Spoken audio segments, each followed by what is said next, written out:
were Fiena, Obi Frame, or say, was sending 2,000. Amam, but why a mistake? It means send this kind of money back. Maybe the other told me 3 days' time. I buy a beer and anything them at 15 million. No, yeah, or one code man at once one of my sister. Before I want to check my account, I say my 16,000 Ghana cedi. It don't go. 16,000. Say me bomb code no man, me bomb code no man on Obe who says Sika was one. Sika you Bisam say, the patrol, Unya, message here. Papa send this camera about 2 million or so. Okay. But because of the year, painting, who's say, Obo code now, I have scared wallet is a need. Ebeko. To be an Pamega said, video more time even last week. Maybe you are about 1 minute the way you see Yadeno. To me, Banna come the phone now, man. Said about was so, Memphis Kunia Kulabo, one Temoka. A bad day, Mempham Mano. I was your main show, na me more kwaba. And famra at the TV so, and then see at Yasi Mountain so. Ye didn't come on and then come on a tiawa. Ye can say, Nipakobi. Atu on once why or one no my fro. Obi on more sima sending me sika besi ufonso. Obi on more sister New London. And your stories no quay of a faswa. Obebua faso adu sikano. Ya na no wedding. Atiate say ewo my Ghana munti ebusa say. Anya bia obi di bia ye ona say and a story no etie when in sembebre and I de somo ewa de TV so kan ye hom na ye nto aso. Odi kan fa akọ no say na nan community. Me patrona, me were Fiena, Obi Frame, or say, was sending 2,000. Amam, but why a mistake? It means send this kind of money back. Let me say, my checking my phone, so me who message be. No, I say, was sending this man, sending this kind of money, or frame team for my blocking line. Let me say, on fraud. It's actually not different like the Assam frame say. Nebra sending 2,000, man, and it's gonna be demoted. Some man sending a man over media, and I'm saying, dear.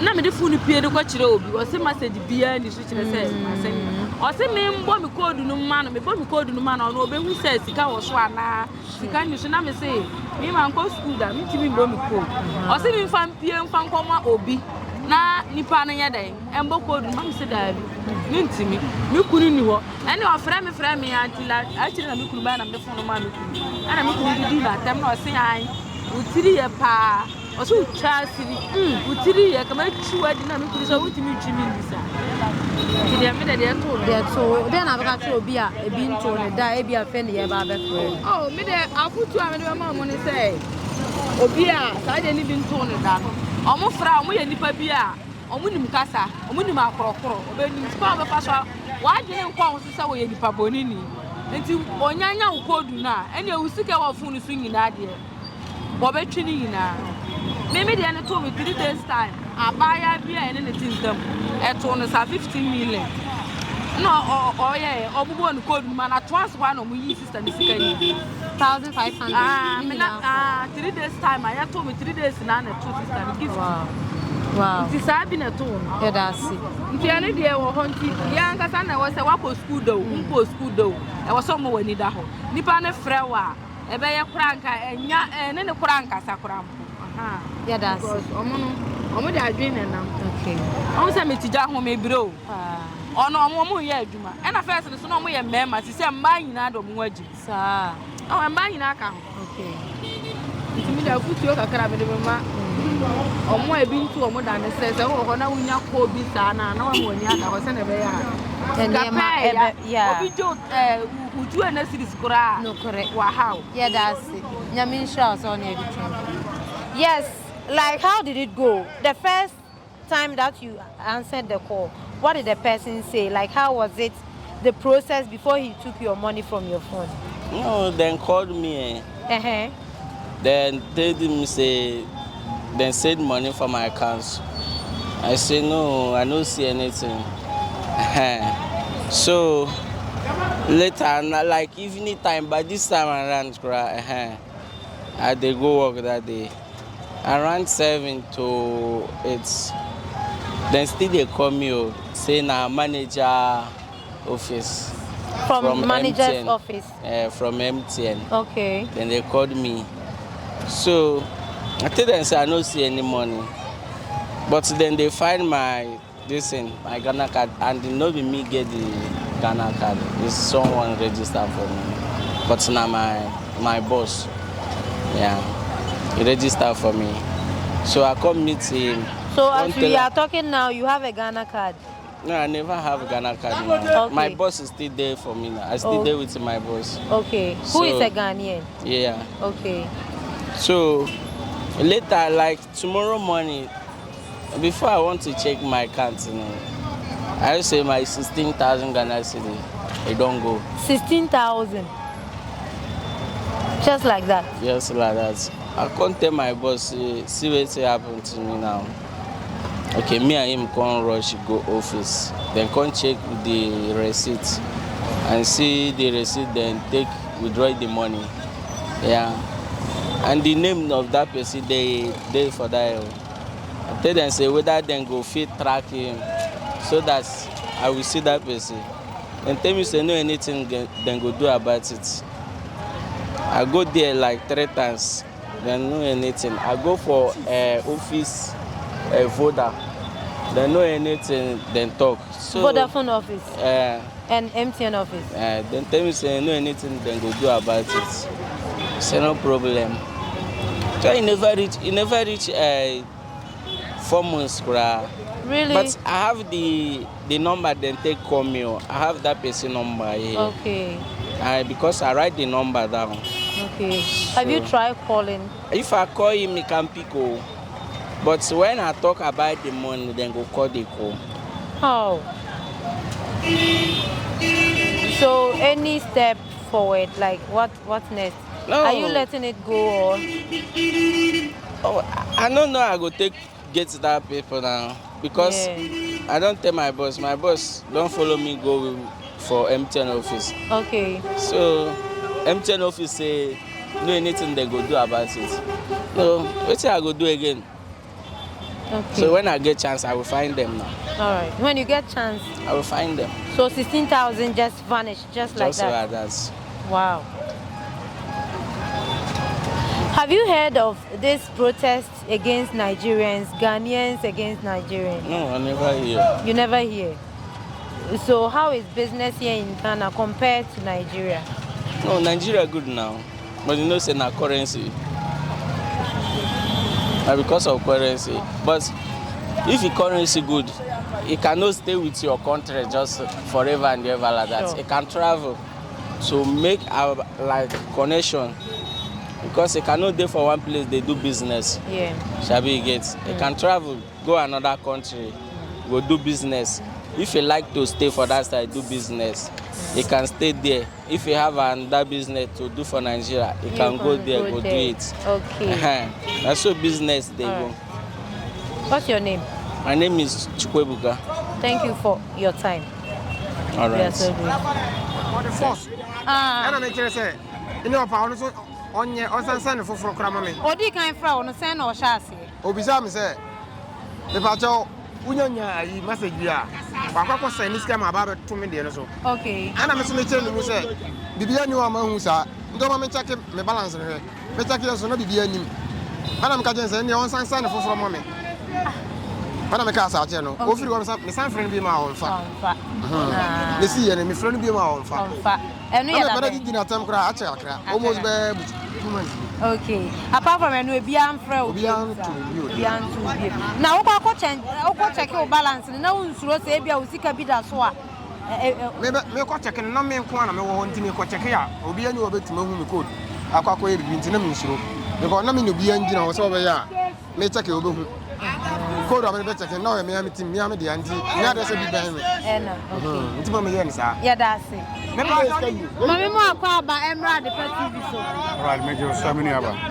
enkomo aye di no obi on mo se ma send me sika ba to so okay ebi ato da send na sifa ko yeah se mo wo ha no ma fro me o mo tie me pa o ma ni pa ne fro na wakase o mistakenly wa send obi sika ama na bedi online so okay to be serious send but some of us like this o mo ntimi fast ani man ye obi ne kan pa ne ngo pa ne me kwa me yokro chen okay ti nipa ne kasa no yes am start di watem no se odi nipa na ta no so di watem ni no se watch line basa na no end con okay this of frewa onu be di nkomo fine no achese o mistakenly wa send obi sika ama na bedi sika no so sere send man obi e school ni bi sika o sere wa but because of the ya tete paint no usuro se obo code na I have scare wallet is ni nyina eden ebeko bi ani pa meka se dum phone no na sign so aha bi obeka se dum phone na sign so na se obe send code bi ama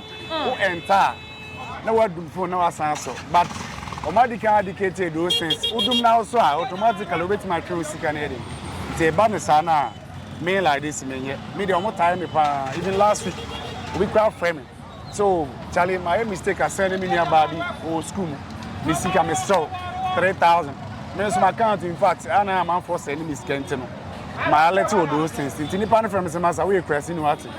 Nyambe chiaka. Tini cars and also started dimatem. O dimatem am na ham so about 5 minutes. Wow. E phone no so. Na me cut no so afre back. O no frɛ no started di atem. Na me so wa afre me kromfo kra chan wo be wi ama. Wa board nyambe chiaka. One film lines on me bobo so. Tini gas me born bia na wakati ko. Ti Ford phone dey vat. Omo ha bi. Ti den na wo kan che omo hwe wa.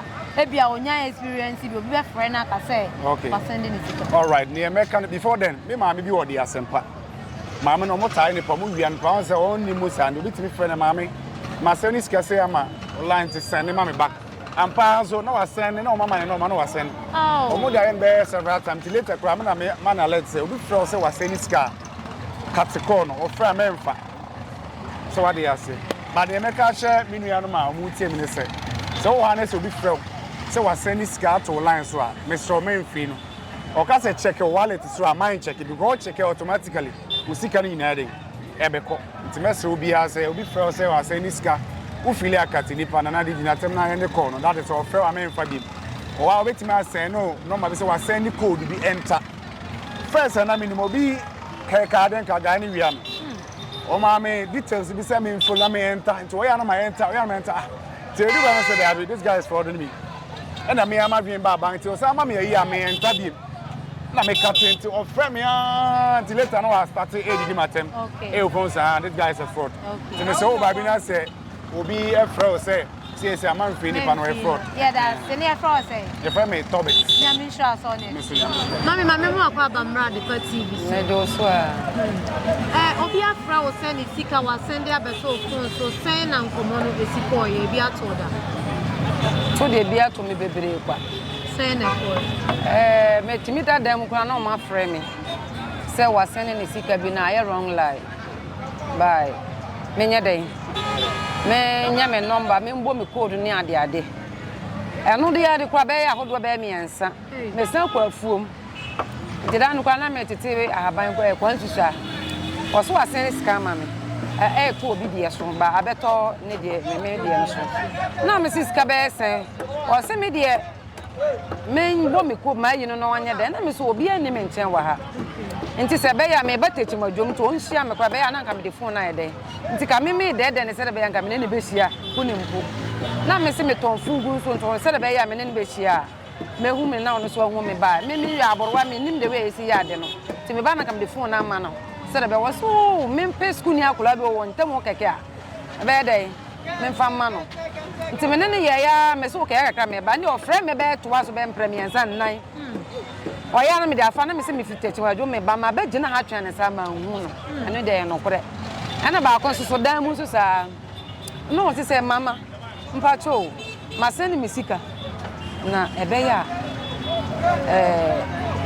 me nya den send man back na me so me nko school da me nim no so me fam pia bonti na me nya obi a den e de amana na me so ma pia so nkola ni na ko school obi a ni ho o so mo me ntam obi a ni wona me se da bi o en de me timi ka sa asam na me minimum o ma asam tim pese me de wo ma me pese ma yi o mo bia so me nya o mo da nti se de but kunya send this da bia no de me ma ti abakwasam o mo amusu o ma jo mo sika mo de mo sam bu mutim nti me de ma ya alert na me twen to de ba me ma obi ase pani an mo pani yeah that's it dey na obeka cho obi a wo sha ebia ono obi nya friend da ebia friend na obi be friend no okay me de ma dwen kire kakra me woni se se de wi ase sitie no mo se wi ase no be sana jimifo nya de dem bia jimifo ho ene ya ye wo so ne de bi de nim na nkola na o ma ba me tumofo ɛfa saa de no so wote so obi di nkomo kra ɛfa saa de no ma hia na fa to kotodwom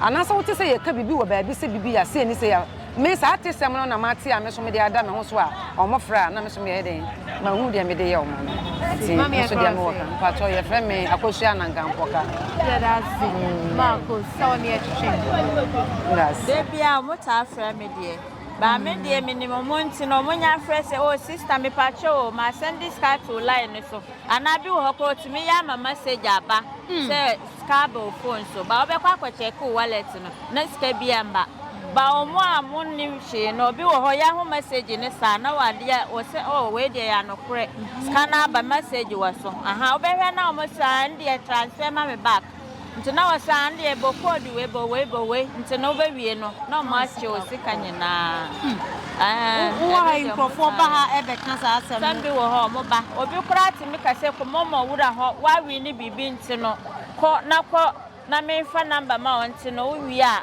na ma send this scanner to sama obe ko no ne pa na obe kwa no honom no ono odi phone na ma on ka se bia ne pa se ma wi ni bibi o odi sky ma me aha nti obe ma waji phone no na wasa ka che sa se ma si be send this sky ma me nti ma me ma number nti sa wan we ma weni nda honom a obe send dia wie na o se ma me sky se ne pa sika be ya se ma wi ni bibi me mbla na send this sky na me nji a wo wasa be send this sky ma mo the eno the problem be bre taba aha eno sa na sie okay nti den abaka tre mo a nti tambia mo ba obi nya ba na me se wo ya ho message na me so ye fraud fo nti na wo so mo mutimi ye na wo se di nti mo ya fraud na mo abodi sa asemasi ne na wo sai ma send this scam nti nipa ne ba sa na me se nipa ne frawa aya kat no na dum phone no udum phone na for some time na wa sa so wo so na wa ko check we yi na hwe say wo sika na ampa se sika bia be ka ho ana se aha bi nya so a sa na ya me ka kire omo na se wo te wono ma na wo ma wani ada ho se de be ya obi emphasis enda ne wo na ye da sympathy ne fraud me so me da se me de na fisa sister na fisa nya me sure so ne amen yo me so me da se Mr. Mankwa me wo fase wo se ni sika ba ne de awie ni project no eso de bia me wo fase ka ma ne wo problem enemremu na monte tap sending ka no so ne de tap send ye easy fast and secured way ubetimi send sika free amanone aba Ghana bank account and as a mobile money account untia transfer fee bia sa awo be ne say kire ne se won ko app store na play store on download the tap send app no or download ya ebebu sanso promo code o ma de pet TV shim obenya €5 £5 and answer $10 on his first transfer ene me kwa akofre na ka akire tabi minyanwie esanse tap send e the good news aba tap send the gene the customers wonti or the tap send wallet aba no be ne say so your customer wo UK sesia ubetimi akọ tap send app no no create wallet wo so enti se rate ne kosora now the sika kogu wallet no anase mpo obetimi atosusu nkakra enti abere sem a opeso send sika ba Ghana no anse wa send sika na ba Ghana anase oba o my Ghana mu a watimi ayusu sika e wo wallet no tie eni set say yusu momo Ghana hairu sa pepepe se si tap send atre na shem kopiem wo United Arab Emirates Netherlands and Austria tap send na papa no